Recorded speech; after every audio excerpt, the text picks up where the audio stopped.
يا أبا الشهداء لقد أصبح حتى قبرك يرعب الظالمين.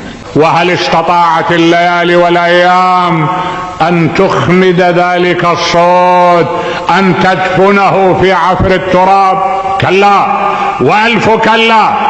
اصغ بربك قليلا لتسمع الرمل على أرض كربلاء. والله لا أعطيكم بيدي إعطاء الذليل ولا أفر فرار العبيد. أجل أبا الشهداء لقد أصبحت أحجار قبرك تخيف الظالمين. ولقد عاش منهجك الذي زرعته يوم الطف وما يزال يعيش إلى الآن. ذهب يتكدس على الأعتاب، وهذا الذهب تلول